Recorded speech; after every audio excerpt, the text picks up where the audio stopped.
Hello everyone, welcome to only IAS. आज इस video में हम लोग बात करने वाले हैं पर्सनालिटी टेस्ट के बारे में। Congratulations to all those who made it in the mains examination and are going to appear in this upcoming interview. तो देखिए, जो भी मैंने अपने एक्सपीरियंसेस से सीखा है, आई हैड गिवन 3 इंटरव्यूज़ और उन सभी के बेसिस पे हर इंटरव्यू में कुछ ना कुछ सीखने को मिला। Every interview was a learning as well as I got to know about the psychology of the board members, what type of questions they ask. Basically, we call it as a personality test. हम इसको personality test बोलते हैं. We sometimes call it as an interview also, but in my opinion, it is more of a personality test. Rather, we call it as an interview. तो यहाँ पे देखिए क्या होता है कि the marking of this particular exam, इसकी marking बाकी सभी एग्ज़ाम्स के कंपैरिजन में काफ़ी ज़्यादा है, राइट। 275 मार्क्स का ये है टोटल, और 275 में से अगर हम बात करेंगे, suppose 206 is the highest mark, तो आप देख सकते हैं कि किस तरीके से टोटल मार्क्स जो हैं वो कितने कम हैं compare to 2 GS papers, whereas जो मार्क्स ऑब्टेन्ड हैं वो 2 जीएस पेपर्स के कंपैरिजन के अराउंड हमें मिल जाते हैं, राइट।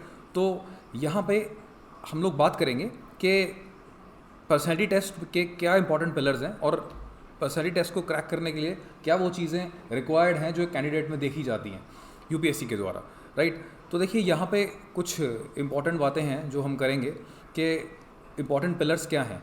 देखिए, सबसे इंपॉर्टेंट जो है फैक्टर यहाँ पे, that is your detailed application form. Detailed application form के बारे में मैं डिटेल में बात करूँगा आगे चल के। जो एक ऐसा रिज्यूम है, एक ऐसा चिट्ठा है जो सभी के सभी इंटरव्यूअर्स के हाथ में रहेगा। आपकी पूरी A to Z इन्फॉर्मेशन सारी उनके पास रहेगी और majority of the questions will come from DAF only. चाहे वो करंट अफेयर्स रिलेटेड हो, चाहे वो आपकी ओवरऑल नॉलेज को टेस्ट करें या फिर ये जज करें कि आप कितने करेक्ट हैं और जो इन्फॉर्मेशन दी है वो कितनी एब्सोल्यूट है। भले ही कोई सर्टिफिकेशन ना हो, भले ही उनके पास कोई प्रूफ ना हो, बट आपको देख के समझ जाएंगे। Those people has served around 30 to 35 years of their life in the service and they have got a huge amount of experience. तो उससे they will get to know whether you are bluffing or you are very much true, right? जो second important है, that is a true personality projection.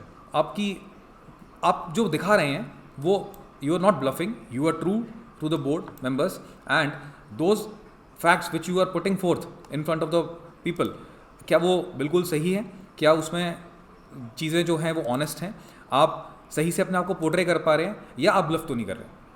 तो आपकी जो real personality है वो जब निकल के आती है जब आप एकदम क्लियर कट चीज़ें पोर्ट्रे कर रहे हैं उनके सामने, आप कुछ हाइड नहीं कर रहे या आपको जो ऐसी चीज़ नहीं बता रहे कि जो एक्चुअल में नहीं है बट आप दिखाना चाहते हैं, राइट। तो प्रेटेंशियस नहीं हो सकते हम वहाँ पे, we have to be very much correct. अब करंट इवेंट्स एक थर्ड पिलर है, मतलब when you are going to interview, everybody goes to interview fully prepared, very well prepared, और सब चीज़ें सारे fact and figures fingertips पर रखे जाते हैं। बट बहुत टाइम ऐसा होता है, बहुत बार ऐसा मिलेगा आपको कि हम लोग जो सोचते हैं और जो बताना चाहते हैं, UPSC gives you 30 minutes, in those 30 minutes शायद हम लोग वो चीज़ें बता नहीं पाते, पोर्ट्रे नहीं कर पाते ढंग से, and we are not able to convey what we are.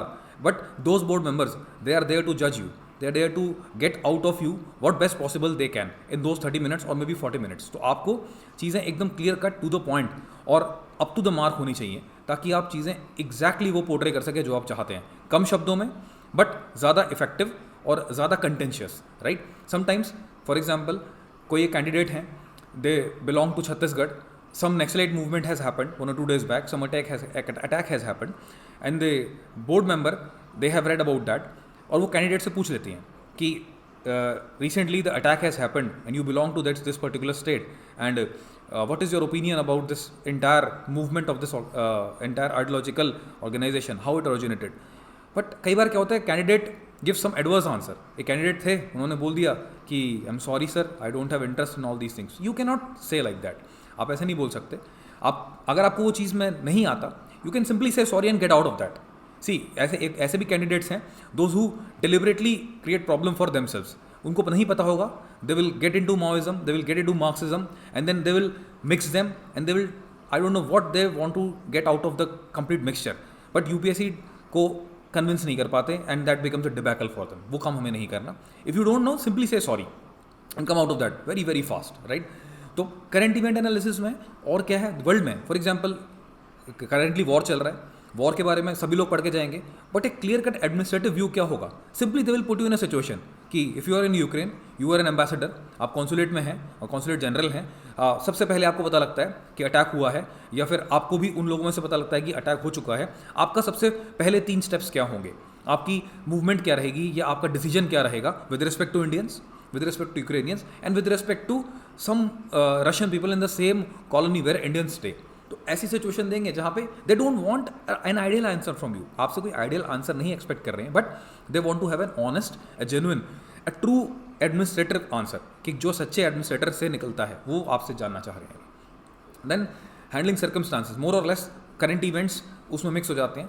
Handling circumstances में काफ़ी चीज़ें निकल के आती हैं। फॉर एग्जांपल, आपको ऐसे किसी पोजीशन पे बिठा देंगे जो पोजीशन अपने आप में जज कर लेगी कि आप सही में एडमिनिस्ट्रेटर के लायक हैं या नहीं हैं। फॉर एग्जांपल, उत्तर प्रदेश की बात करें तो उत्तर प्रदेश में इलेक्शंस हुए हैं, काफ़ी न्यूज़ में रहती हैं चीज़ें, तो they can ask about elections itself. बोलेंगे स्टेट इलेक्शन कमिश्नर हैं, एक जगह पे पता लगा है कि कुछ फ्रॉड हो रहा है, आपका पहला रिएक्शन क्या होगा, आपका पहला अप्रोच क्या होगा, उसके बाद क्या ऐसे स्टेप्स लेके आप इंश्योर करेंगे कि ये चीज़ें ना हो। तो you have to be very much honest. ऐसा तो नहीं होगा कि आपको आंसर रट के जाना होगा उस पर्टिकुलर चीज़ का, कि आप अगर इलेक्शन कमिश्नर हैं, या आप अगर इलेक्टोरल ऑफिसर हैं, या फिर आप वहाँ के एडिशनल डायरेक्टर जनरल हैं। ऐसी कुछ चीज़ें अगर आपसे वो लोग पूछते हैं तो आपको हर आंसर प्रिपेयर नहीं कर सकते।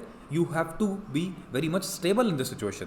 You have to give yourself 2-3 seconds, not more than that, क्योंकि मेंस में आपके पास टाइम रहेगा, 15 to 20 सेकंड्स रहेंगे, आप आंसर को सोच सकते हैं, फ्रेम कर सकते हैं। वहाँ पे if you make a blank face in front of them, they may think कि candidate doesn't know the answer and the entire situation go against you. तो आपको क्या करना है, you take a break of 1 or 2 seconds and then politely answer against the question, right? If they ask you, if you are an electoral officer, there is a fraud going on, what will be your reaction to that? Then your immediate answer may be ke madam or sir, I will analyze the situation, I will get the facts known, I will dispatch the teams, and immediately I myself will and lead one team and go and investigate, collect all the data, analyze the data and immediately take the corrective actions so that those kind of events doesn't happen in the near future, right? तो बहुत ही balanced, बहुत ही stable answer आपको देना बिना घबराए हुए। Sometimes ऐसा होगा आपका आंसर थोड़ा कंट्रोवर्शियल होगा, कुछ लोग थोड़े पैशनेट होते हैं, थोड़ा से ज़्यादा इमोशनल होकर के आंसर दे देते हैं, बोलेंगे कि मैं अरेस्ट कर लूँगा, या I will generate arrest orders, ऐसा भी बोल सकते हैं, या फिर I will send a search party and read the area. इतने एक्सट्रीम लेवल पे नहीं जाएंगे, क्योंकि पहले आपको पता होना चाहिए कि जो न्यूज़ मिली है वो सही है कि नहीं है, right? It is not a hoax. तो आपको वो चीज़ें कंफर्म करनी है। Being an administrator you have to react very genuinely, very maturely. आप वहाँ पे पैशनेटली रिएक्ट नहीं कर सकते, राइट? तो आपको कुछ भी सर्कमस्टांसेस मिले, you are district collector, suddenly pandemic एकदम से बस्ट आउट होता है, आपको पता है वैक्सीन की शॉर्टेज हो रही है, आपको पता है वेंटिलेटर्स नहीं है, या फिर ऑक्सीजन का शॉर्टेज हो रहा है, आपके करेक्टिव एक्शंस क्या रहेंगे? तो उस केस में आपका बहुत स्टेबल आंसर क्या होना चाहिए? आप तुरंत चले जाइए कि अगर आप सही में एडमिनिस्ट्रेटर हैं तो आप सबसे पहले क्या करेंगे? आप सबसे पहले डेटा कलेक्ट करेंगे कि where are the facilities available and what sort of utilisation is there, what is the capacity utilisation, what is the sort of percentage of the people and how many hospitals, how many beds.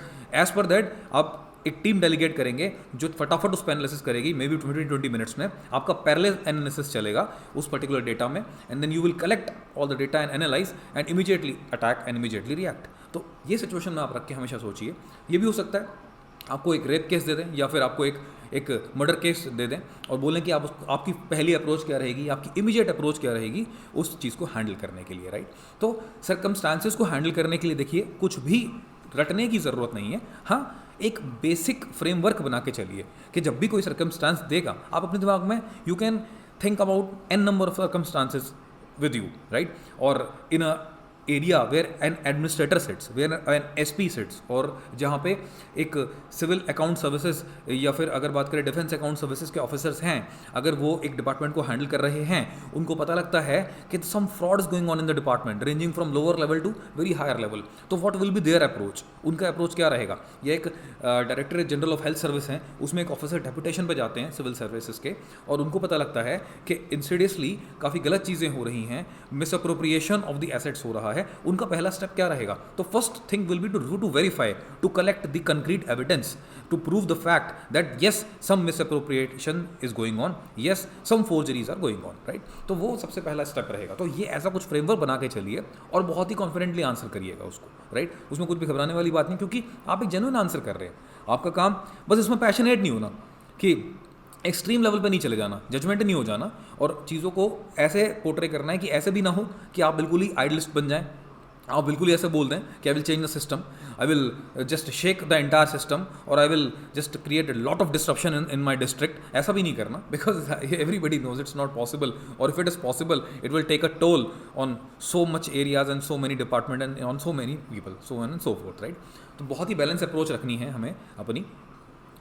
तो देखिए, personality test के ये जो 4 pillars की हमने बात करी है कि your truthfulness, the good knowledge of the current events, not only good knowledge, I would say analysis बहुत इंपॉर्टेंट है। जब भी आप कोई करंट इवेंट को पढ़ें, आप उसको एनालाइज करें।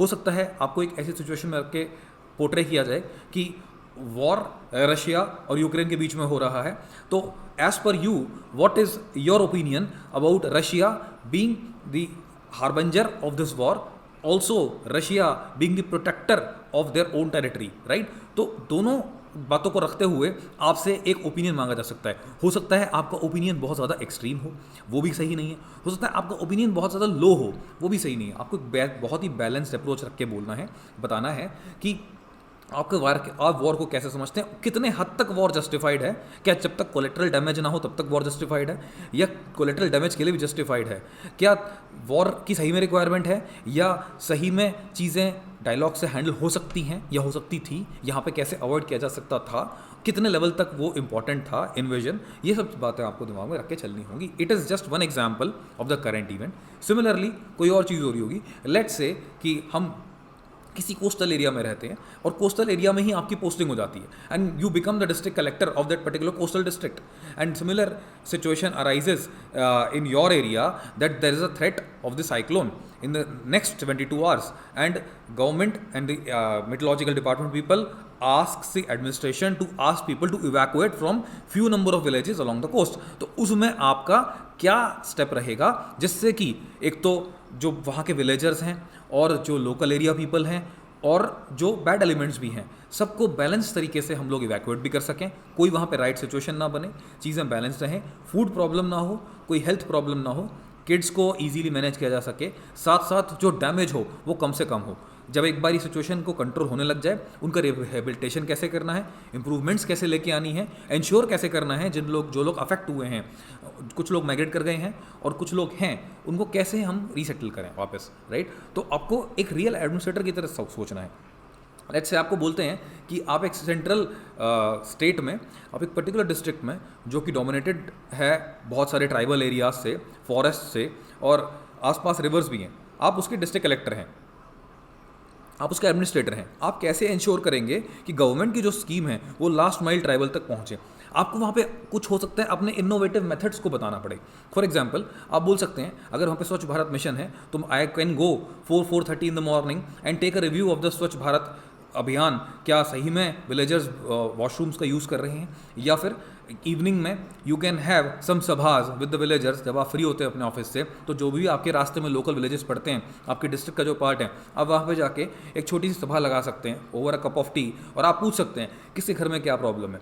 सिमिलरली जब भी आप मॉर्निंग वॉक के लिए निकलते हैं, तो ओवरऑल जो विलेजेस के एरियाज़ हैं, अगर आप वहाँ आसपास देखते हैं तो आपको कोई भी चीज़ नज़र आती है, उसके लिए आप एक स्टेप ले सकते हैं। Similarly night time you can see if your district belongs to a area which is on the river bed, तो हो सकता है वहाँ पे कोई माइनिंग इलीगल हो रही हो, तो आपके क्या स्टेप्स रहेंगे। क्या पता आपकी डिस्ट्रिक्ट में कुछ जगहों पे ऐसा हो रहा हो कि नकली शराब बेची जा रही हो, आपको उसकी टिप ऑफ मिले, तो आप क्या स्टेप्स लेते हैं, आप कौन सा सही समय समझेंगे। तो अपने ओवरऑल डे को, अपने एडमिनिस्ट्रेटिव वर्क को मैनेज करते हुए डिस्ट्रिक्ट की ओवरऑल डेवलपमेंट को आप कैसे हैंडल करेंगे, एक बार एज एन एडमिनिस्ट्रेटर भी सोचिए, ऑनेस्टली जेन्युइनली अपने पोटेंशियल को दिमाग में रखते हुए। Easily you will get the answer, but you should know what are the type of schemes. For example कुछ स्कीम्स को अगर हम डिवाइड कर लें, सोशल लेवल पे हम हेल्थ पे education, right, health education and then development, then for disabled, then for women, then for tribal and then for fisherman.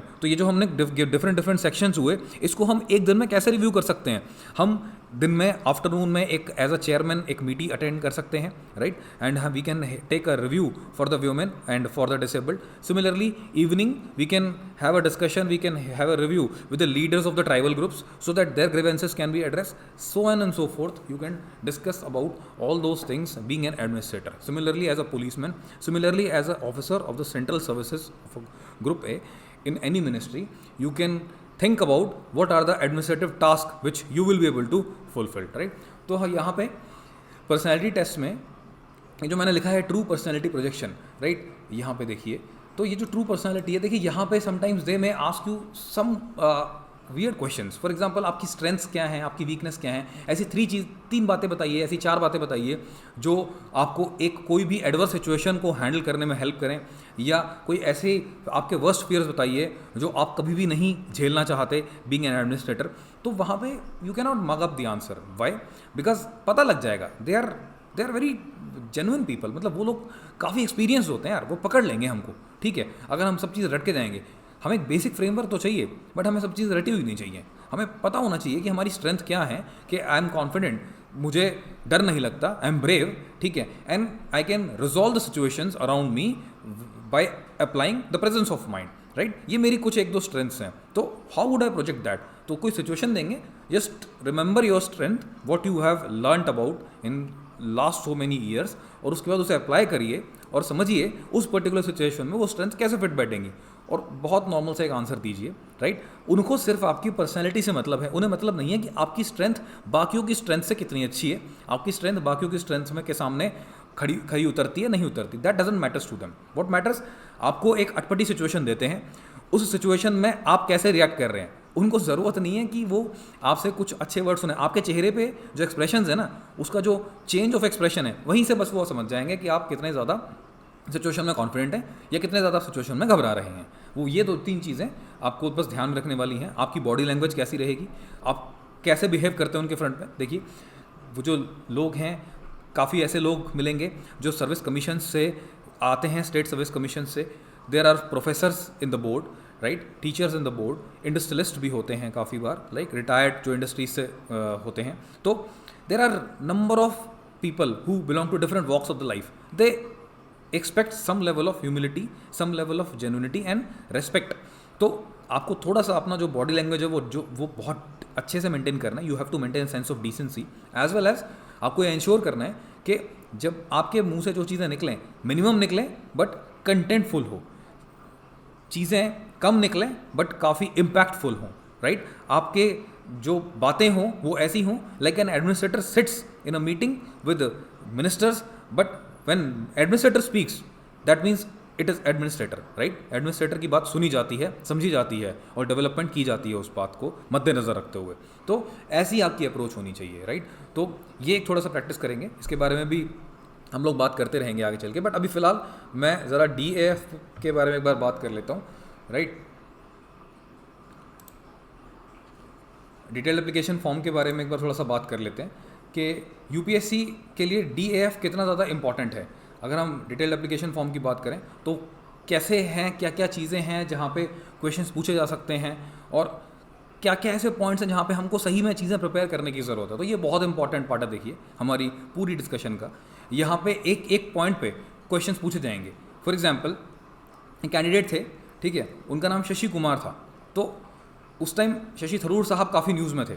तो उन्होंने बस ये पूछ लिया कि आपका क्या ओपिनियन है ministers, how politicians and what is the level of bonding between an administrator and the politician so that the development goes hand in hand without any conflict, right. तो वहाँ पे थोड़ा सा आपको बैलेंस करना होता है, पैशंस को पीछे रखते हुए, जेन्युइनिटी को आगे लाते हुए, अपने आंसर्स को बहुत ही वेल बैलेंस वे में देना होता है, राइट. सिमिलरली आपका जो डेट ऑफ बर्थ है वो किस दिन पे फॉल कर रहा है, वो एक इंपॉर्टेंट पॉइंट बन जाता है, राइट. अगर आपका डेट ऑफ बर्थ किसी एक ऐसे दिन पे है जिस दिन पे एक बहुत बड़े पर्सनैलिटी का भी बर्थडे फॉल कर रहा है, तो वो भी एक इंपॉर्टेंट डे है. आपके बारे में उनके बारे में आपसे क्वेश्चन पूछा जा सकता है, वो भी आप तैयार रखिए अपना.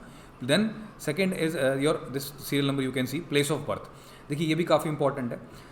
2021 के इंटरव्यू में एक मेरे जूनियर थे, वो बिलोंग करते थे केरला से, एंड दे आस्क्ड कि you belong to Kerala, and Kerala falls in the region of the Western Ghats. What is the speciality of the Western Ghats? Western Ghats की स्पेशलिटी क्या है? तो जब उन्होंने वेस्टर्न घाट्स के बारे में बात करनी स्टार्ट करी, then they further entered into the Western Ghat की वेस्टर्न घाट्स और ईस्टर्न घाट्स में क्या डिफरेंस है, ठीक है, कितने हॉटस्पॉट्स हैं, how many hotspots in the India, and Western Ghats के बारे में और स्पेशल चीज़ें क्या हैं, कोई स्पेसिफिक एंडेमिक स्पीशीज़ के नाम बताइए, फॉरेस्ट का टाइप बताइए, मॉनसून कौन सा आता है, कुछ जोग्राफिकल फैक्टर्स के बारे में उन्होंने बात करी। तो इसका मतलब हमारे लिए जिस जगह से हम बिलोंग करते हैं उसका जोग्राफिकल सिग्निफिकेंस क्या है, ये भी बहुत इंपॉर्टेंट है।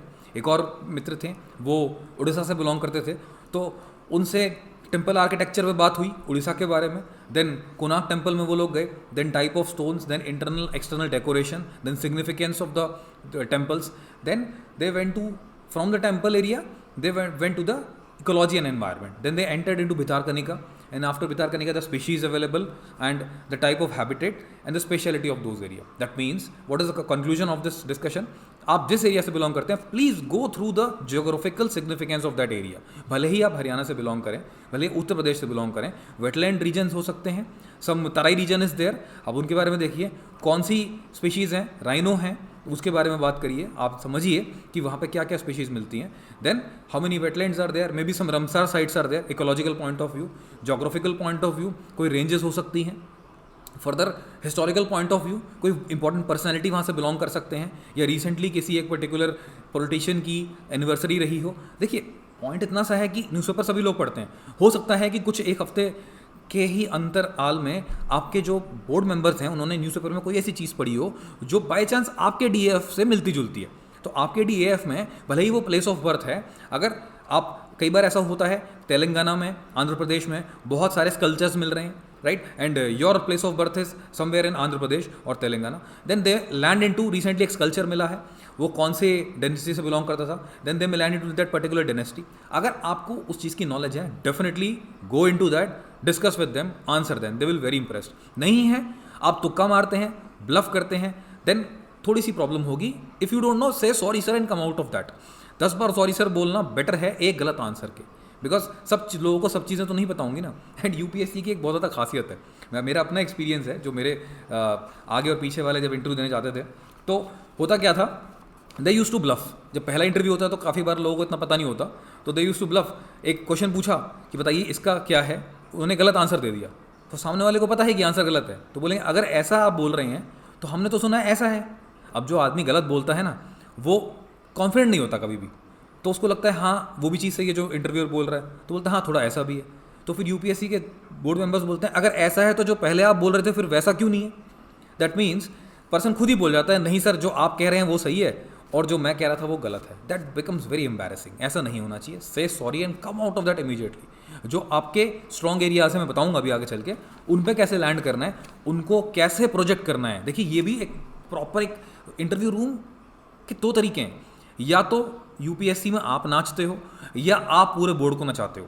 ठीक है, जो मेरे एक्सपीरियंसेस हैं, मेरे साथ ऐसा हुआ कि पहले इंटरव्यू में I steered the entire interview, second they steered and third again I steered the entire interview and that made lot of differences, right. तो आपको कैसे स्टेयर करना है वो हम बात करेंगे कि हमें कैसे अपनी अच्छी चीज़ों को प्रोजेक्ट करना है आगे चल के, राइट। तो प्लेस ऑफ बर्थ के बारे में ज़रूर ध्यान रखें। आप जिस जगह से बिलोंग करते हैं उसके हिस्टोरिकल, उसके जोग्राफिकल, थोड़े बहुत पॉलिटिकल, उन सब चीज़ों को ध्यान में रख के चलें, राइट। कंट्रोवर्शियल इश्यूज़ में एंटर होने से बचें। They will try to drag you, they will try to push you in the controversial issues. You make a very very balanced approach. आप बहुत बैलेंस्ड अप्रोच में बात करेंगे। अगर वो पॉलिटिक्स में भी आपसे पूछते हैं तो आप सिंपल उनको एक आंसर दे सकते हैं कि sir in my opinion I consider this thing as good where as this thing in my opinion doesn't holds good, right. अगर वो कंफ्यूज करते हैं just be on your opinion, ठीक है। Howsoever they insist you, howsoever they try to be political, howsoever they try to be critical, ठीक है। Don't get confused and don't start panicking. आपको डरना तो है ही नहीं वहाँ पे बैठ करके, आपको बहुत स्ट्रांगली, बहुत कॉन्फिडेंटली अपना आंसर करना है बिना किसी बात से घबराए हुए, क्योंकि बोर्ड मेंबर्स भी अल्टीमेटली ऐसे ही बच्चों से, ऐसे ही स्टूडेंट्स से मिल रहे हैं जो आपके जैसे हैं। शायद एक इंटरव्यू एक्स्ट्रा दिया होगा, यह हो सकता है दूसरा इंटरव्यू हो, बट डर तो उतना ही लगेगा ना भाई, डरने वाली बात तो उसमें है ही नहीं। तो सबके लिए एक जैसा ही है, सब कोई भी ऐसा नहीं है कि पुराने एग्जाम्स के मार्क्स काउंट हो रहे हैं, सब लोगों के लिए तो ये चीज़ें नहीं है, सबके लिए वही एग्जाम फिर से है। तो बिल्कुल नहीं घबराना, बट आपको कॉन्फिडेंट होकर आंसर करना है, राइट। अब किसी भी चीज़ के बारे में आप बात करो, बट एंश्योर कि इतना एडवर्स आंसर ना हो कि एग्जामिनर उस पर आपको ग्रिल करना स्टार्ट कर दे, and there are chances of getting grilled, right. यहाँ पे देखिए father's name, mother's name, nationality, ये बहुत चीज़ें बहुत सिंपल हैं। प्रोफेशन आप लिख सकते हैं। कई लोग ऐसे हैं, मुझे काफ़ी मेल्स आए कि फादर वादर कुछ नहीं करते हैं, तो you can simply put up retired. अगर कोई छोटा सा प्रोफेशन है, कोई छोटा सा बिजनेस चलाते हैं, तो यू कैन राइट सेल्फ, जो भी अपना काम है सेल्फ वर्क, राइट। अगर ऐसा है कि फार्मिंग बिजनेस में है या फार्मिंग कम्युनिटी से बिलोंग करते हैं, you can put a farmer directly, right. हो सकता है आपसे एग्रीकल्चर पे क्वेश्चंस आ जाएं वहाँ पे, but it's okay, absolutely okay, कोई बात नहीं है। आपको वो चीज़ फ़ायदा कर सकती है, क्योंकि एग्रीकल्चर के बारे में आप थोड़ा बहुत तो पढ़ के जाएंगे, राइट। उसके बाद यहाँ पे अगर हम बात करें तो एनुअल इनकम के बारे में पूछ रहे हैं। एनुअल इनकम फादर की और मदर की क्या है? देखिए एनुअल इनकम है, अगर मदर होम मेकर हैं तो आप नहीं लिख सकते हैं। अगर फादर की बात करें तो जो भी एग्जैक्ट इनकम है आप उसको लिख दीजिए, ठीक है। अगर आपको लगता है कि इनकम ज़्यादा है, ठीक है, तो एक डिसेंट है वो लिखिए। बट आई वुड सजेस्ट कि कोई हार्म नहीं है अगर किसी के फादर साइंटिस्ट हैं या किसी के फादर डॉक्टर हैं या इंजीनियर हैं या किसी अच्छी पोजीशन पर लिखिए, ठीक है। एक डिसेंट जो भी इनकम है आप उसको ऑनेस्टली लिख सकते हैं, कोई इसमें परेशान होने वाली बात नहीं है। बिकॉज यहाँ पे इन चीज़ों से सवाल आने के चांसेस काफ़ी कम हैं। ये पूछा जा सकता है मोर और लेस कि आपकी फैमिली बहुत ज़्यादा वेल टू डू है और आपका क्या ख्याल है जो बच्चे गांव में रहते हैं और उनके पास फैसिलिटीज़ नहीं है, वो लोग फिर भी पढ़ के आगे निकलते हैं, जबकि शहरों में बच्चे कम निकल रहे हैं, क्या कारण हो सकता है, राइट। तो आपको पता है ना कि आसपास कितनी ज़्यादा ऐसी बैड एलिमेंट्स हैं जिससे बच्चों का ध्यान भटकता है। The more are the facilities, the more are the chances of the kids to go wrong, right. तो बस वही चीज़ें आपको बैलेंस में, लेकिन ऐसा भी नहीं कि आप अर्बन एरियाज़ को या फिर आप डेवलप्ड फैमिलीज़ को, एरियाज़ को बहुत ज़्यादा नेगेटिव प्रोजेक्ट कर दें, राइट। फिर से बैलेंस अप्रोच रखनी है आपको इनकम के बारे में भी, राइट। तो स्टेट्स एंड डिस्ट्रिक्ट को तो डायरेक्टली है। पोस्टल एड्रेस आप अपना एग्जैक्ट लिखें जो आपका प्रेजेंट पोस्टल एड्रेस। काफ़ी लोग पूछते हैं कि मैं सर दिल्ली में रहता हूँ और फादर का पोस्टल एड्रेस है। अपने अगर बात एड्रेस की बात करें तो काफ़ी लोग ये रहता है कि मैं दिल्ली में रहता हूँ और मेरा घर जो है वो लखनऊ में है और मैं क्या एड्रेस लिखूँ। देखिए आप जहाँ रहते हैं एग्जैक्टली वहाँ का एड्रेस लिखिए। जिस जगह में आपका अपना घर है, आपके पेरेंट्स रहते हैं, दिल्ली में आप पढ़ते हैं, आप लिख सकते हैं, बट बेटर है आप जहाँ से वहाँ से बिलोंग करिए। क्यों अननेसेसरी हम लोग ट्रबल को इन्वाइट करें? जो एग्जैक्टली हमारा है जगह जहाँ से हम बिलोंग करते हैं वहीं पे लिखते हैं। They may ask you question कि you are projecting yourself as a Delhiite whereas you belong to Lucknow, projecting yourself as a Mumbaikar whereas you belong to somewhere in the Bihar, why you are differentiating yourself in those area. तो हम लोग ऐसी controversy में पढ़े ही क्यों? हम जहाँ के हैं हम वहाँ लिखेंगे ना डायरेक्टली, और हम प्राउडली उसको जस्टिफाई करेंगे, हम बताएंगे उनको। सपोजिटली हम यूपी से हैं और इलेक्शंस हैं, इलेक्शंस के बारे में कोई कंट्रोवर्शियल इशू हमसे डिस्कस किया जाता है और हमें कोशिश की जाती है ट्रैक करने की, तो हम उसमें एक बहुत बैलेंस आंसर देके अगर हमें फिर से ट्रैक करेंगे, हम सॉरी सर कह के seriously we can come out of that, ठीक है। That shows our interest also as well as our presence of mind also to not to allow us to stare in a embarrassing and in a ugly situation। वो हमारा वहाँ पे best एक अच्छा step रहेगा। इसके बाद देखिए एजुकेशन क्वालिफिकेशंस के बारे में सीरियल नंबर 4 बताता है। यहाँ पे आप अपने मार्क्स डाल सकते हैं जो भी डिवीजन है, जो भी अगर कॉलेज में CGPA मिली हो, 10th की बात हो रही है अभी, स्कूल में जो अगर CGPA मिल रहा है तो CGPA डालेंगे, जो भी ईयर ऑफ पासिंग है, सब्जेक्ट्स जो आपने लिए हैं अपने, ठीक है, जो भी Hindi, English and your Sanskrit, college school का नाम and then your board, right. Similarly 12th में किसी ने आर्ट्स रखा होगा, किसी ने इंजीनियरिंग लिया होगा, किसी ने बायोलॉजी लिया होगा, तो accordingly you can write the subjects. For example engineering के लिए यहाँ पे फिजिक्स, केमिस्ट्री, मैथ्स लिखे हुए हैं। Again the board you can write है डायरेक्टली। फिर से आगे बढ़िए, देखिए अगर आपका ग्रेजुएशन है, यहाँ पे बीटेक जस्ट एक मेंशन करने के लिए लिखा हुआ है मैंने। किसी का बीटेक नहीं है, अगर लेट्स से BDS है या MBBS है, बैचलर्स ऑफ फार्मा है यहाँ पे, राइट, तो अकॉर्डिंगली आप लिख सकते हैं जो भी आपका है और जो भी इंस्टीट्यूट का नाम है, जो सब्जेक्ट्स थे वहाँ पे, और जो भी परसेंटेज ऑफ मार्क्स आपने उसमें स्कोर किए हो, राइट। तो ये चीज़ें कुछ एक ध्यान में रखनी है लिखते हुए, इसमें ज़्यादा कंफ्यूज नहीं होना है। काफ़ी लोगों का क्वेश्चंस थे कि हम कैसे लिखें, क्या लिखें, ग्रेजुएशन है और अगर फर्दर हायर एजुकेशन क्वालिफिकेशंस हैं आपके पास तो आप फर्दर इसमें लिख सकते हैं, राइट। अब कोई इंटर्नशिप अगर आपने करी है या आपने कोई और एजुकेशन ली है, कोई कोर्सेज किए हैं, राइट, आप अपीयर हो चुके हैं उसमें, तो आप ज़रूर लिखें यहाँ पे, राइट। अगर आपने कुछ बहुत छोटा सा कोर्स है जो आपकी वैल्यू एडिशन करता है तो आप उसको आगे लिख सकते हैं, ठीक है। कहाँ मैं बता देता हूँ। देखिए ये जो है सीरियल नंबर 7, ये काफ़ी ज़्यादा इंपॉर्टेंट है भाई, इसके बारे में थोड़ा हम लोग बात करेंगे। Please give particulars at the university, state, national level with respect to ABCD, right. देखिए ये एक ऐसा पार्ट है जहाँ से सबसे ज़्यादा नंबर ऑफ क्वेश्चंस बनते हैं, मोस्ट आस्क्ड। देखिए ये जो पूरा DAF है ना, डिटेल्ड एप्लीकेशन फॉर्म, इसकी प्रॉपर समरी शीट रहती है उनके हाथ में, और ये फॉर्म रिफ्लेक्ट करता है the true personality of yours written on the paper, right. You have written something about your personality on a given set of paper, and they want to verify the same set of facts with the person sitting in front of them.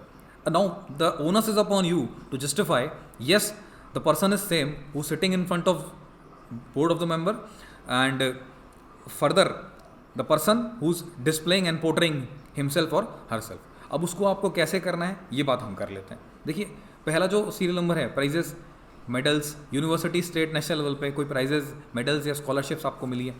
बहुत सारे लोग बड़ा under estimate करते हैं, मतलब मैंने अपने juniors में भी देखा, मेरे बैचमेट्स भी थे काफ़ी एकेडमी में, जो लोग बोलते थे यार हमने कभी कोई प्राइजेस, मेडल्स, स्कॉलरशिप्स हमें को मिले नहीं, हम लोगों ने ज़्यादा पार्टिसिपेट ही नहीं किया पढ़ाई में रहे। अरे कई बार ऐसा होता है हम लोग बहुत अंडर एस्टिमेट कर जाते हैं। अरे कभी हॉस्टल लेवल पे तो कोई गेम खेला होगा ना भाई, हॉस्टल लेवल पे कोई छोटा मोटा प्राइज़ मिला हो, रिकॉग्निशन मिला हो, स्कॉलरशिप में कभी किसी ने, फॉर एग्जांपल मेरे एक बैचमेट थे, उन्होंने किशोर विद्यार्थी प्रोत्साहन योजना KVPY का एग्जाम दिया था, उनको निकला था वो एग्जाम, ओलंपियाड दिया था वो निकला, तो आप उसके बारे में लिखिए। या कॉलेज में ही आपको किसी सेमेस्टर में कोई स्कॉलरशिप मिली हो या आपकी पढ़ाई स्कॉलरशिप से हुई हो, उसके बारे में लिखिए। मेडल्स, यहाँ पे कोई बहुत बड़े मेडल्स आपको लिखने का ऐसा नहीं है कि आप कोई बड़ा मेडल है तो आप वही लिख सकते हैं। You right for small small achievements also, कोई छोटी अचीवमेंट्स भी हैं उसके बारे में भी आप डायरेक्टली मेंशन कर सकते हैं, they will appreciate that. But only thing to be considering is वो चीज़ ऑनेस्ट होनी चाहिए, वो चीज़ होनी चाहिए आपके पास, राइट। मतलब और अचीवमेंट क्या हो सकती है, for example if you are an IITian, you have scored all India rank let's say 550, आप उसको लिखिए ना, मेंशन करिए, वो आपकी अचीवमेंट है ना। आप मानते हैं, मैं मानता हूँ, मैंने एक एग्ज़ाम क्वालिफाई किया है, वो मेरी अचीवमेंट है। या इस एग्ज़ाम से पहले, सिविल सर्विसेज से पहले आपने कोई और एग्ज़ाम क्रैक किया हो, you must have cracked some PSU exam और some other good group A exam, you write that because before that you were in some normal service or you were unemployed and you cracked that particular exam and that is your achievement in your life, that was the first exam you cracked। तो आप उसके बारे में ज़रूर mention करें। कोई क्विज़ेज़ में participate किया होगा, फर्स्ट ईयर में बहुत सारी क्विज़ेज़ होती हैं या फिर डिबेट्स होती हैं, कॉलेज लेवल पे, मेस लेवल पे, या किसी एक इंट्रा कॉलेज कोई प्रोग्राम हुआ वहाँ पे जा करके, या फिर आपने अपनी हॉस्टल लेवल पे किसी एक प्रोग्राम में पार्टिसिपेट किया हो, आप उसके बारे में लिखिए, राइट। और उसमें आपको जो कभी कोई अगर रिकॉग्निशन मिला है तो आप उसके बारे में लिखिए और बताइए उनको, क्योंकि वो ये भी जानना चाहते हैं कि आप एकेडमिक्स में कितने स्ट्रांग हैं। हो सकता है आपकी मैथ्स में डिस्टिंक्शन रही हो सकता है संस्कृत में आपकी डिस्टिंक्शन रही हो, इंग्लिश में आपके बहुत अच्छे मार्क्स आए हैं, या आपको सोशल स्टडीज़ के लिए काफ़ी अच्छा प्राइज़ मिला हो स्टेट लेवल पे, नेशनल लेवल पे आपने कुछ अच्छा किया, आप उसके बारे में मेंशन करें। उसको मेंशन करने में हिचकिचाइए मत, right, but you should justify that. Suppose अगर आपने संस्कृत में कोई डिस्टिंक्शन ली है या मैथमेटिक्स में डिस्टिंक्शन ली है, दे मैं आस्क यू कि यूक्लिड कौन थे, राइट, दे मैं आस्क यू न्यूटन, लेबनिट्ज कौन थे, उनके कुछ फॉर्मूलाज, उन्होंने क्या कंट्रीब्यूशन थे, कोई छोटा सा क्वेश्चन पूछ सकते हैं। अब देखिए यहाँ पे दो पॉसिबिलिटीज, कैंडिडेट बहुत घबरा जाएंगे कि पता नहीं हम कैसे याद करें इतनी सारी चीज़ें। देखिए घबराना नहीं है, एग्जामिनर ये नहीं देख रहा कि आपको मैथ्स कितनी आती है, वो ये देख रहा है कि आप उस सिचुएशन को कैसे हैंडल कर रहे हैं, आप वहाँ पे कैसे रिएक्ट करते हैं। आपको नहीं पता ना, it's okay, getting 100 out of 100 in maths doesn't means ना कि हमको न्यूटन, लेबनिट्ज, गैलीली इन सब के बारे में डिटेल्ड इन्फॉर्मेशन हो। हमारे मैथ्स में 100 आउट ऑफ 100 आए तो आए, दैट्स इट, ज़रूरत नहीं है उसमें। आपने अचीवमेंट लिखी, that is my achievement, that is the highest thing I got in those times, तो आप उस लेवल पे लिख सकते हैं, ठीक है। मतलब अगर आपने ग्रेजुएशन करी है, ग्रेजुएशन के टाइम पे आप इंजीनियर हैं, लेट्स से मैकेनिकल इंजीनियर हैं, मैकेनिकल इंजीनियरिंग में आपने किसी सब्जेक्ट में डिस्टिंक्शन ली है, आप उसे मेंशन करिए, राइट। सिमिलरली यहाँ पे जो सेक्शन बी है उसमें स्पोर्ट्स, एनसीसी, इन सब के बारे में मेंशन करना है। आप पर्सनली क्या स्पोर्ट्स खेलते हैं। अब जैसे मेरे एक बहुत क्लोज मित्र हैं, उन्होंने लिख दिया ऑल स्पोर्ट्स, मतलब बिना सोचे समझे ऑल स्पोर्ट्स लिख के चले गए। अब जब इंटरव्यू में पहुँचे तो इंटरव्यूअर के हाथ में था फॉर्म, उन्होंने देखा, उन्होंने कहा कि भाई स्पोर्ट्स आप सभी स्पोर्ट्स खेल लेते हैं, तो उसने बोला हाँ सर। कह रहे फिर भी चलिए बताइए कि क्या खेलते हैं आप, कोई एक जनरल स्पोर्ट्स का नाम बताइए, एक गिवन स्पोर्ट का नाम बताइए। नहीं सर मैं सब खेल लेता हूँ। अच्छा ठीक है, क्रिकेट खेलते हैं? हाँ सर क्रिकेट खेलते हैं सर, बहुत खेलते हैं। तो ये बताइए कि आप तो इंजीनियर भी हैं, तो जब आप क्रिकेट खेलते हैं तो जिस पिच पे आप खेलते हैं, अगर उस पिच को हम काट दें वर्टिकली जिस पे आप खड़े हैं, तो जो cross section of the soils हैं वो कितने टाइप के क्रॉस सेक्शन आपको मिलते हैं वहीं भाई साहब चित हो गए, राइट। फिर से बोला कि अगर बॉल और बैट में कंपेयर करें तो दोनों के वेट का रेशियो कितना होगा, अप्रॉक्सीमेटली बता दीजिए। फिर से सिमिलरली फिर से वो आए कि वॉलीबॉल और फुटबॉल, अगर इन दोनों के मटेरियल्स की बात करें तो दोनों में क्या डिफरेंस है। अरे आप तो मैकेनिकल इंजीनियर हैं, आपको तो पता होना चाहिए, आप सारे स्पोर्ट्स खेलते हैं। तो don't invite this kind of trouble for your self, right. जितना हो सके लिखें, आपको क्या इंटरेस्ट है आप राइट डाउन, ठीक है, आप लिखिए उसके बारे में, आप नैरो डाउन कीजिए। आप स्पोर्ट्स खेलते हैं, डोंट राइट प्लेइंग स्पोर्ट्स, ठीक है, या फिर प्लेइंग क्रिकेट। प्लीज़ आप एक गिवन स्पोर्ट्स जिसमें आप सही में खेलते हैं, आपको नॉलेज भी है, आप उसके बारे में लिखिए, गिवन स्पोर्ट्स के बारे में लिखिए, लेकिन उसके बारे में पढ़ के जाइए, उसके बारे में जस्टिफाई करिए। कुछ मेडल्स, कुछ कप्स या उसमें कुछ टूर्नामेंट्स होंगे, कुछ रीसेंट डेवलपमेंट्स होंगी, वो पढ़ के जाइए, तभी आप जस्टिफाई कर पाएंगे, ठीक है। कोई कोर आपने ज्वाइन करी, नेशनल कैडेट कोर, उसमें कोई कंट्रीब्यूशन रहा हो आपका, या कोई स्टूडेंट्स हैं उन्होंने कभी टेरिटोरियल आर्मी के लिए काम किया हो, या किसी डिफेंस की कोई सर्विसेज के लिए काम किया हो, उसके बारे में लिखिए, अपनी स्पोर्ट्स अचीवमेंट के बारे में लिखिए। फॉर एग्जांपल जो मेरे जूनियर थे उन्होंने ट्रैकिंग लिख दिया, राइट। अब ट्रैकिंग पे उन्होंने बहुत सारे क्वेश्चंस पूछ लिए, बाद में आके जूनियर ने मुझे बोला कि सर बहुत सारे क्वेश्चंस आ गए, मैंने उतने एक्सपेक्ट भी नहीं किए। तो क्योंकि उसने ट्रैकिंग लिख दिया, तो ट्रैकिंग पे, because trekking also number of tracks are there, एक विद इक्विपमेंट्स है, एक विदाउट इक्विपमेंट्स हैं, एक सिंपल हिली एरियाज़ में, माउंटेनस एरियाज़ में, एक रॉकी एरियाज़ में होता है, राइट, एक ग्रुप में होता है, एक अलोन होता है। तो ट्रैक के बारे में भी आपको पता होना चाहिए ना, कितने टाइप के ट्रैक्स हैं। तो बट फॉर्चुनेटली उनके ये क्वेश्चन तो आए, ज़्यादा क्वेश्चन कहाँ है एनवायरमेंटल साइड में, कि because he belong to Kerala, so कौन से रीजन में आपने ट्रैक किया है, तो आपने हिमालय में भी ट्रैक किया है, आपने वेस्टर्न घाट्स में भी ट्रैक किया है, तो what is the difference between Himalaya and Western Ghats as far as geological aspects are concern, right. Trekking के लिए क्या, कोई ऐसी बेस्ट 3 चीज़ें बताइए ट्रैकिंग के लिए कि जो सबसे ज़्यादा इंपॉर्टेंट हैं एज अ ट्रैकर, जो एक ट्रैकर को सबसे ज़्यादा अपने दिमाग में रखनी चाहिए। तो ये क्वेश्चन आपसे आ सकता है। It is a test of your psychology, how much psychologically you are present, how much psychologically you are active. ये चीज़ आपको दिमाग में रख के चलनी है जब भी आप कोई भी डालेंगे। फॉर एग्जाम्पल कुछ लोग योगा करते होंगे, तो भाई आजकल तो योगा के बारे में वैसे ही काफ़ी ज़्यादा प्रोमिनेंस है, चीज़ें, योगा स्प्रेड हो रहा है बियॉन्ड इंडियन बाउंड्रीज। तो वहाँ पे योगा के बारे में आपसे काफ़ी चीज़ें इन डेप्थ भी पूछी जा सकती हैं कि अगर आप योगा करते हैं, why not gym, why not you go to cardio, और what is the best process to reduce the weight compare to yoga, cardio, gym, Zumba and may be martial arts. Why can't martial arts, why only you chosen yoga. क्या कोई spirituality का element भी है आपके अंदर, right. और क्या योगासन कौन कौन से होते हैं, अगर आप करते हैं तो बात करिए। फॉर एग्जाम्पल जिम, कुछ लोग ऐसे होते हैं कभी जिम में गए हैं, थोड़ा बहुत जिम तोड़ा है और जाके बोल देंगे कि जिमिंग, राइट। अब वो जिम में आपसे बहुत सारे इन डेप्थ क्वेश्चंस पूछ लेंगे, राइट। बटरफ्लाइज पूछ लेंगे, what is the exercise of butterfly and what are the basic exercises for calf, या फिर हिटिंग द वॉल क्या होता है। Some people write running, like for example I am the one, मैंने अपने टाइम पे जब लिखा था तो मैंने रनिंग लिख दिया था फर्स्ट इंटरव्यू में, that mistake I did but somehow I manage it. Then they asked me what is running, whether you do jogging, whether you do sprint running, whether you do fast running, और what do you do, so what basically is your forte? Then I said, sir, I do just basic jogging. Then they said, okay, that means basic jogging. Then how many kilometers you run, what is the best duration? If I have seriously run ना, अगर मैं सही में दौड़ता हूँ then only, और दौड़ती हूँ then only I can justify। बहुत बार ऐसा हुआ है, within 5 minutes I have completed first kilometer and then next kilometer लगभग 5 से नीचे। तो ऐसा भी हुआ 40 मिनट में 8 किलोमीटर भी मारे। अगर मैंने कभी नहीं रनिंग करी तो मुझे कैसे पता होगा कि 40 मिनट में 8 किलोमीटर भी होते हैं। कोई ब्लफ करने वाला तो ये भी बोल देगा ना कि सर मैंने तो 25 मिनट्स में 10 किलोमीटर मारे हुए हैं जो कि एब्सोल्युटली इम्पॉसिबल है। अरे सुपरमैन थोड़ी ना हो भाई, ठीक है। तो मतलब फिजिक्स से भी दिखना चाहिए ना यार। अब आप हो एकदम मोटू टाइप के और आप बोलते हो कि मैं 10 किलोमीटर दौड़ता हूँ या दौड़ती हूँ, इट्स नॉट करेक्ट, राइट। आपकी फिजिक थोड़ी सी मैच करनी चाहिए, थोड़ा बहुत पता होना चाहिए कि हाँ चीज़ें लगें, राइट। तो जो भी आप लिखें आप उसके बारे में ज़रूर पता होना चाहिए, की हुई चीज़ होनी चाहिए, भले ही बहुत छोटी सी चीज़ हो, राइट। चीज़ों के बारे में आपको पढ़ के जाइए, का बेसिक पता होना चाहिए, राइट। अगर नहीं करा तो मत मेंशन करिए, ठीक, कि आपने क्या नहीं किया, डजेंट मैटर, आपने क्या किया है वो बहुत मैटर करेगा यहाँ पे, क्योंकि ये आपका रिज्यूम है, ये आपकी पर्सनैलिटी है। अगर आप नहीं जस्टिफाई कर पा रहे मतलब आप सही नहीं बोल रहे, आप गलत बोल रहे हैं, that will create disaster in the interview, right. अब यहाँ पे क्या है ना, ये जो नेक्स्ट है जैसे कि position of distinction leadership held in school college. अब बहुत सारे लोग कंफ्यूज रहते हैं कि हमने तो कभी स्कूल में कोई लीडरशिप चीज़ करी नहीं, हमेशा स्कूल कॉलेज में बस या तो पढ़ते रह गए या बदमाशी करते रह गए।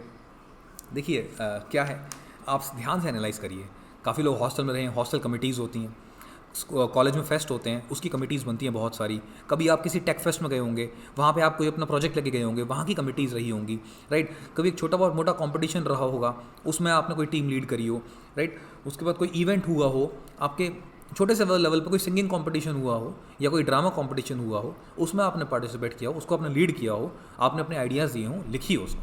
बट जो किया हुआ हो उसको लिखिए, कुछ और नहीं। कोई टेक फेस्ट हुआ हो, ठीक है, मेस कमेटी हो या कोई म्यूजिकल टीम लीड की हो उस टाइप से, या कोई बैंड लीड किया हो, बैंड में काफ़ी लोग इंटरेस्ट लेते हैं, आप उन चीज़ों को भी अपना लिख के चलिए, राइट, और उसको जस्टिफाई करिए। हो सके तो नंबरिंग दीजिए, पहले वो लिखिए। मान लीजिए आपने कोई बैंड में पार्टिसिपेट किया था कभी and you know how to play the drums, तो you right very first point like that. आप सबसे पहला वही पॉइंट लिख के चलिए कि मैंने जो है अपने कॉलेज लेवल में एक बैंड लीड किया था and I was a drummer. Then you should know about the basics of the music. They may ask you the pop, they may ask you the jazz, right, hip hop, वो पूछ सकते हैं आपसे, dances के बारे में पूछ सकते हैं, they may ask something about personality also. देखिए यहाँ भी फिर से ना क्या है, देयर इज़ नो लिमिट। आपको ज़रूरी नहीं है भाई सभी क्वेश्चंस का आंसर करना है, आप अपने क्वेश्चंस का आंसर लिमिट भी कर सकते हैं, बहुत सिंपल बोल के, sorry sir I have red only about this, my interest lies in playing the music, but as far as reading and knowing is concerned, I know a bit less. I'm sorry, sir.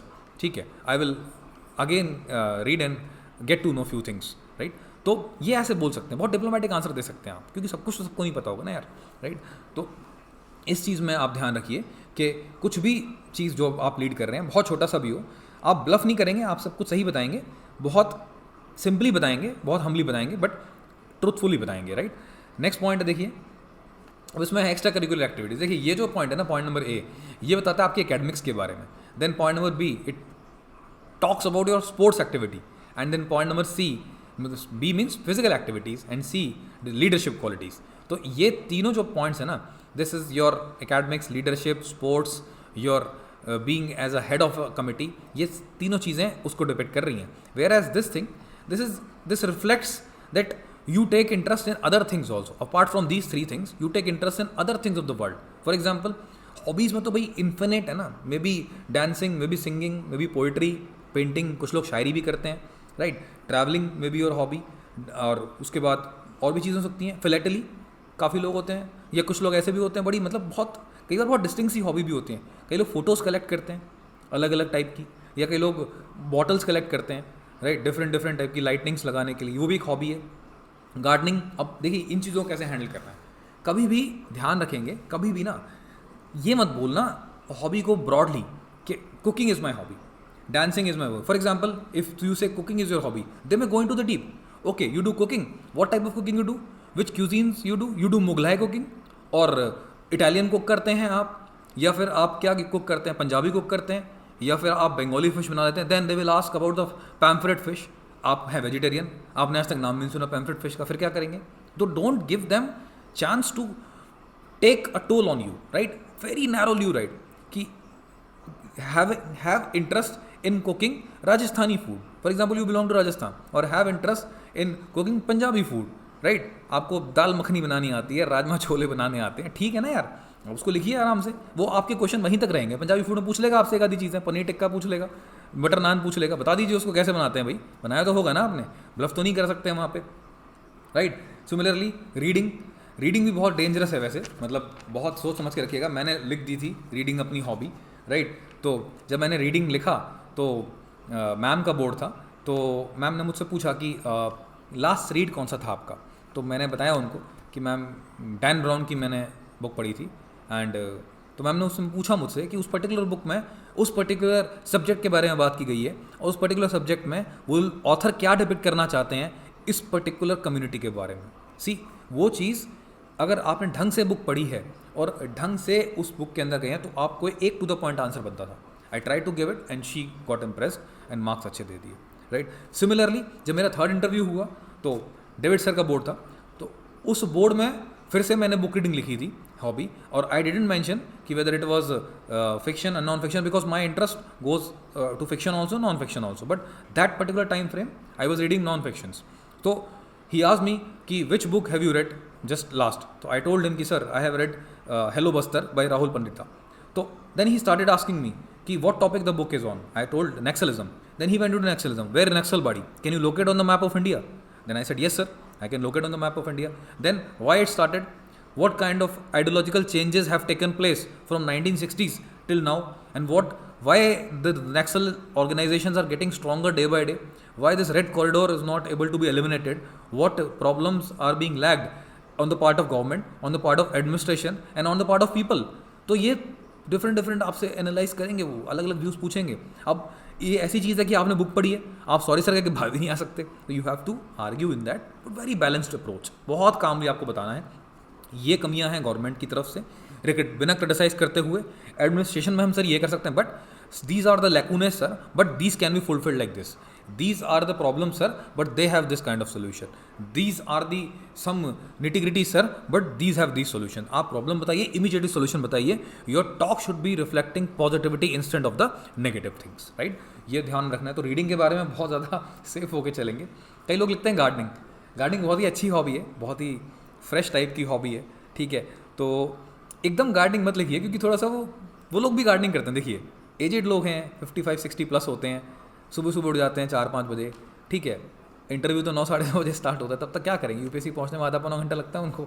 7-7:30 भी घर से निकलेंगे तो 7:30 तक वो लोग क्या करेंगे भाई?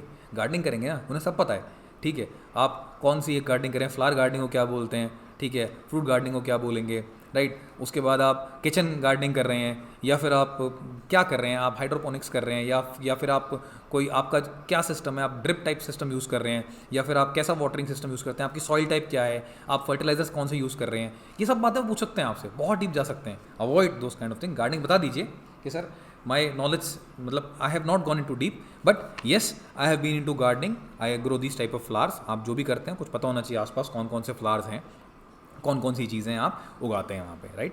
ठीक है, तो ये कुछ बातें हमने करी, ठीक है. मैं मुझे याद आ रहा है फर्स्ट इंटरव्यू में मैम ने मुझसे पूछा था, that time I was teaching in a college and along with that I was preparing. तो उन्होंने मुझसे पूछा कि you are teaching in a college, तो आप क्या समझते हैं टीचर्स के लिए क्या 3 इंपॉर्टेंट वो क्वालिटीज़ हैं जो टीचर में होनी चाहिए. Then what sources do you refer, right. अब मैंने देखा काफ़ी लोगों ने, जब मैंने लास्ट टाइम डीएफ देखे थे तो काफ़ी लोगों ने ना टीचिंग में लिखा हुआ है सिंपल टीचिंग, राइट, कि वो उनको पढ़ाना पसंद है. अरे भाई किसको पढ़ाना पसंद है? आप अंडर प्रिविलेज किड्स को पढ़ा सकते हैं, आप ट्यूशन्स देते हैं, या आप अपने कॉलेज जूनियर्स को पढ़ाते हैं, या कोई ब्रदर्स सिबलिंग्स हैं, या पुअर पीपल हैं, या फिर कोई एजेड लोग हैं. आप किसको पढ़ाते हैं आप लिखिए वहाँ पे. If you teach under privilege kids, write about it. It is a thing to be proud of. मतलब बहुत अच्छी बात है, ये तो बहुत अच्छी हैबिट है कि जो आप कर रहे हैं. You are indirectly serving the country before getting into civil services. तो be aware of those things also and you write marvellously. उसको लिखिए अच्छे से, ठीक है. Then photography, some people say as a hobbies, extra curricular activities में photography उनकी है भी है. तो फोटोग्राफी किस टाइप की, आप क्या वीडियोग्राफी में ज़्यादा एक्सपर्ट हैं, फोटोग्राफी करते हैं, कौन सा कैमरा यूज़ करते हैं. They may ask you about the lenses, they may ask you about different type of cameras, technology क्या आ गई है, wildlife cameras, high speed cameras में क्या डिफरेंस है, then what type of cameras are there, ठीक है. What is the difference between a slow moving and high moving camera, binocular camera कैसा होता है, राइट, और स्कैटरिंग क्या होती है. देन दे मे गो, अगर कोई माइन्यूट चांस हुआ, थोड़ी सी किस्मत गड़बड़ी तो ऑप्टिक्स में चले जाएंगे. और यहाँ हम आर्ट्स के स्टूडेंट हैं, ऑप्टिक्स के बारे में खबर ही नहीं है, थोड़ा बहुत पढ़ा है साइंस एंड टेक में, उतना बता सकते हैं. तो से sorry and come out of that. Sir photography में इंटरेस्ट है, कैमरास के बारे में इतना ज़्यादा नहीं पढ़ा, आई एम सॉरी टू से, but definitely I will get the knowledge about it, ठीक है. तो गलत आंसर से बेटर है कि हम आराम से एक सही आंसर दें और आगे बढ़ें, ठीक. तो देखिए बहुत सारी हॉबीज़ हैं, आप अपनी चीज़ें मेल कर सकते हैं, ठीक है. मैं भी बताऊंगा कहाँ पे मेल करना है. बहुत सारी number of hobbies are there. If you want to discuss we can have a clear cut discussion. ये तो मैंने कुछ जनरल सी हॉबीज़ थी, पेंटिंग, कुकिंग, गार्डनिंग, ठीक है. कुछ चीज़ें जो वो लोग पूछ सकते हैं. आप फर्दर अपनी देखिए हॉबीज़ क्या हैं आपकी, आप उन हॉबीज़ में, उन स्पोर्ट्स में बात करिए और उसके बाद बताइए, हम उसके बारे में फर्दर डिस्कस कर सकते हैं, राइट. अब देखिए सर्विस प्रेफरेंस की बात करें तो यहाँ पे इन्होंने जोनिंग कर दिया, राइट. तो आपको यहाँ पे अगर आप देखेंगे, इधर देखिए सब लोग, जोन 1 से लेकर जोन 5 तक दे रखे हैं. ऑर्डर ऑफ प्रेफरेंस आपको देना है.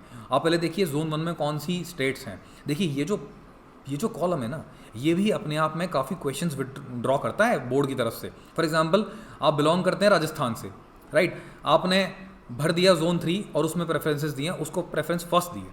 हमारे साथ थे एक मित्र, उन्होंने ऐसे किया था, वो राजस्थान से थे, उन्होंने छत्तीसगढ़ को फर्स्ट प्रेफरेंस दी थी और जोन 3 को फर्स्ट प्रेफरेंस दी थी, राइट। तो उनसे क्वेश्चन हुआ और उनके अच्छे खासे आर्ग्यूमेंट्स थे, राइट। उन्होंने छत्तीसगढ़ को नक्सलिज्म के व्यू से, ट्राइबलिज्म के व्यू से, उसके बाद लैक ऑफ डेवलपमेंट, उसके बाद एक ऐसी स्टेट पोटेंशियल बहुत है जहाँ पे रिसोर्सेज बहुत हैं, राइट, मिनरल्स बहुत हैं, बट वहाँ पे डेवलपमेंट कुछ नहीं है। तो वो एज एन एडमिनिस्ट्रेटर उन्होंने सोचा और बहुत अच्छे से जस्टिफाई किया and he got very good marks. तो वो आप अगर लिखेंगे, आप अपने जोन प्रेफरेंस देंगे, तो just be ready to receive a question, right. Ready रहिए, हो ना हो क्वेश्चन आ भी सकता है, नहीं भी आ सकता, राइट। सपोजिटली आप बिलोंग करते हैं हरियाणा से और आप भर रहे हैं जोन 4 को for the sake of development, या आप अपना होम कैडर, होम स्टेट भर रहे हैं, वो भी लिखिए क्यों। वो पूछ सकते हैं क्यों, क्यों नहीं, दोनों बातें ध्यान में रखिए।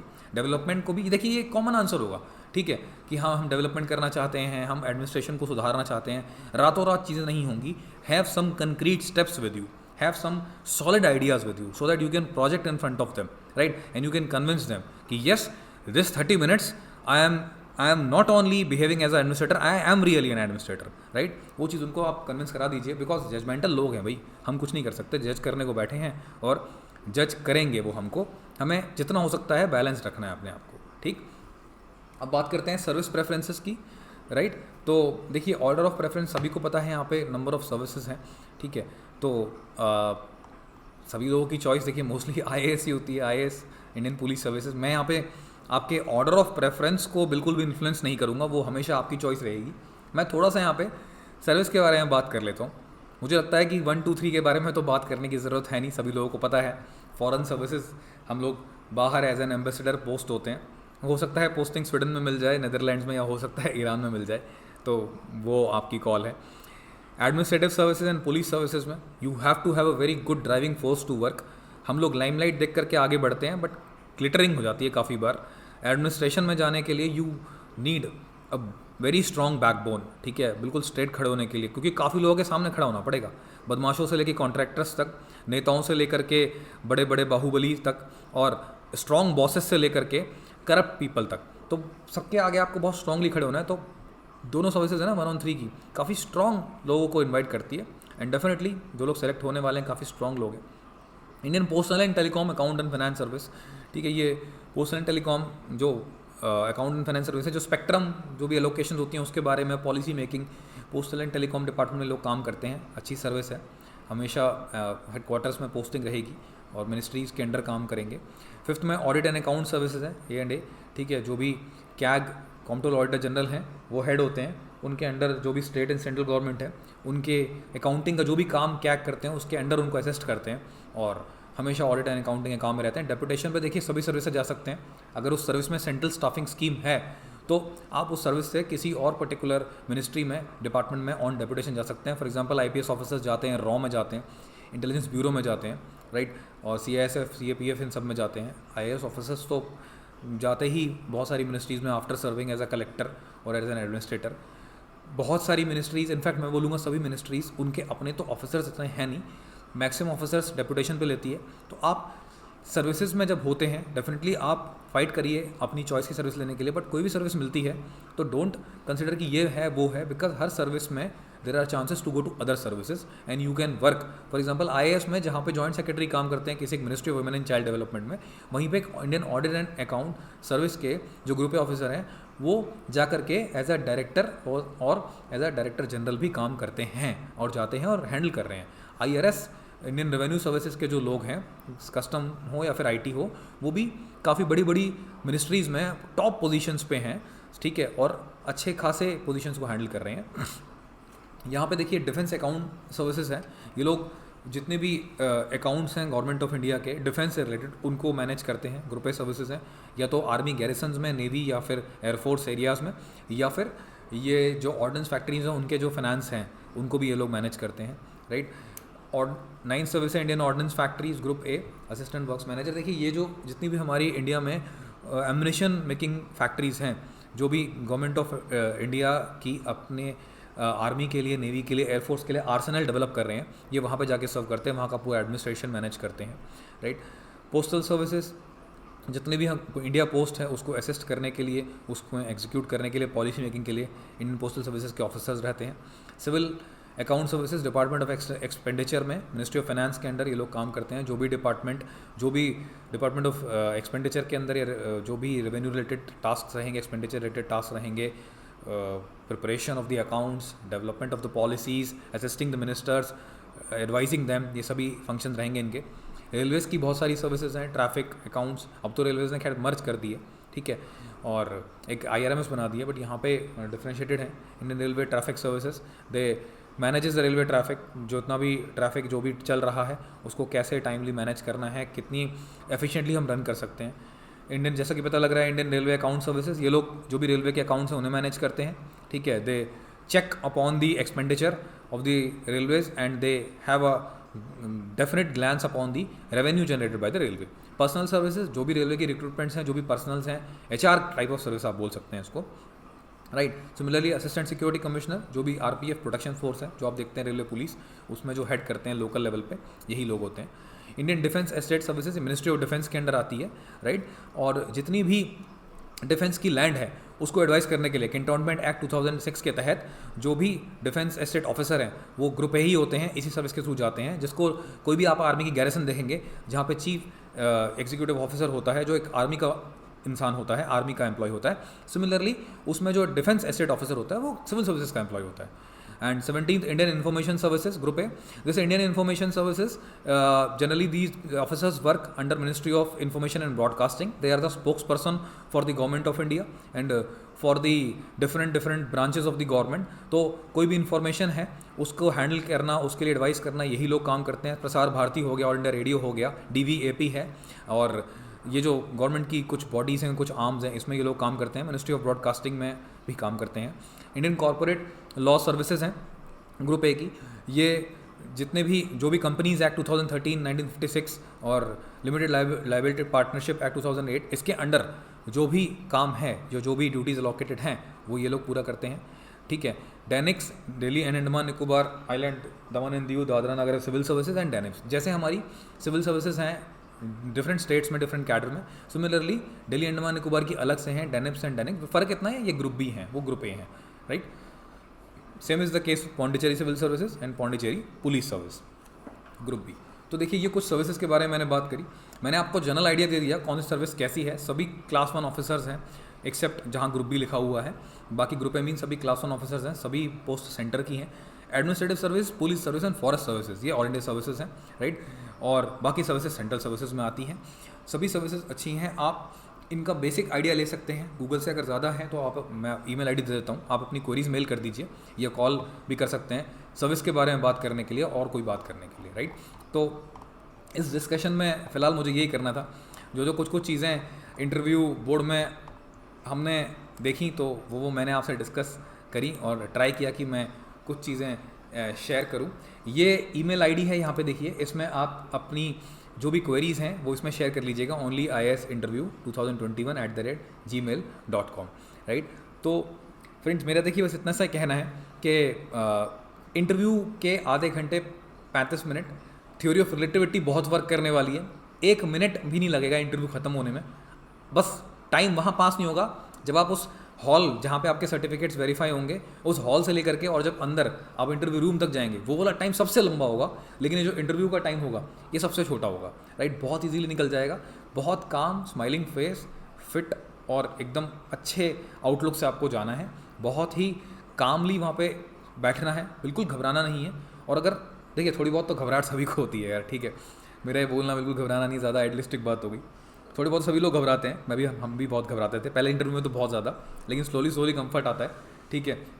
और कभी कभी ऐसा भी होगा कि आपके आंसर से वो कन्विंस नहीं होंगे, क्रॉस क्वेश्चन कर देंगे, बहस करेंगे आपसे, घबराइए मत। देखिए, ऐसा मान के चलिए आप एक IAS ऑफिसर हो, एक डिस्ट्रिक्ट कलेक्टर बैठा है और सामने एक MLA बैठे हैं, एक मिनिस्टर बैठे हैं, चीफ सेक्रेटरी बैठे हैं, शायद एक CM भी बैठे हैं।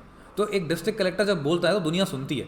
ये एक district, to be gender neutral, ठीक है, नो ऑफेंस टू गर्ल्स, एक डिस्ट्रिक्ट कलेक्टर जब बोलती हैं तो दुनिया सुनती है, ठीक। तो वो दुनिया को सुनाना है, वो दुनिया है, आपको सुनाना है, लॉजिकल बात करनी है, बैलेंस्ड अप्रोच में बात करनी है। वर्ड निकलें, ऐसे निकलें जो इनएविटेबल हों, बहुत भारी हों, अटल हों और बहुत ज़बरदस्त हों। जब किसी के कानों में जाएं तो जितने मीठे हों उतने ही स्ट्रॉन्ग भी हों, जितने साफ़ सुथरे हों उतने ही इम्पैक्टफुल भी हों, राइट। तो आपको बहुत नॉर्मली बात करनी है, अपनी बातों को अच्छे से करिए, फैक्ट्स को थोड़ा टिप्स पे रखिए, कुछ बेसिक रिपोर्ट्स को मत कोट करिए ज़्यादा, अपने व्यूज़ दीजिए. Sometime one candidate started saying sir as per the committee report of Shekatkar defence expenditure like that, they said I am not interested in report, right? I want your views. So don't invite those kind of things, right? They may try to push you in some controversial issue, for example farm laws, for example hijab issue, or for example some war issue. Just try to come out of that very calmly, just sail on that wave very calmly and come out of that. Don't think कि कुछ गलत हो जाएगा या फिर मैं कुछ बोल दूंगा, ऐसा बिल्कुल सोचना ही नहीं है वहाँ पे. सिर्फ आपको फोकस्ड रहना है. जैसे वॉरियर होता है ना, when warrior goes to the war, he or she is only focused about the sword and the enemy, that's it. बस दो चीज़ें देखनी है. Your sword, what is your sword here, your sword, the way of talking, the style of talking will be your sword, and the enemy not so called enemies but in the interview room your interviewers they will be there. आपको बस उनको manage करना है अच्छे से, बहुत जल्दी time निकल जाएगा और इंशाल्लाह काफ़ी अच्छी रैंक भी आएगी. जो लोग बहुत अच्छा करके आएंगे और सभी लोग अच्छा करके आएंगे, आई होप. तो आपकी कुछ भी क्वेरीज हैं मेल कर दीजिए, ठीक है. ज़्यादा होगा तो हम एक सेशन भी रख देंगे, या तो ऑनलाइन या फिर ऑफलाइन. तो और एक्सपीरियंसेस भी मैं शेयर करूँगा आगे चल के, ठीक है. तो फिलहाल के लिए इतना ही. Thanks for listening the lecture. I hope सभी लोग अच्छा करेंगे. My best wishes to all of you. Take care. Thank you.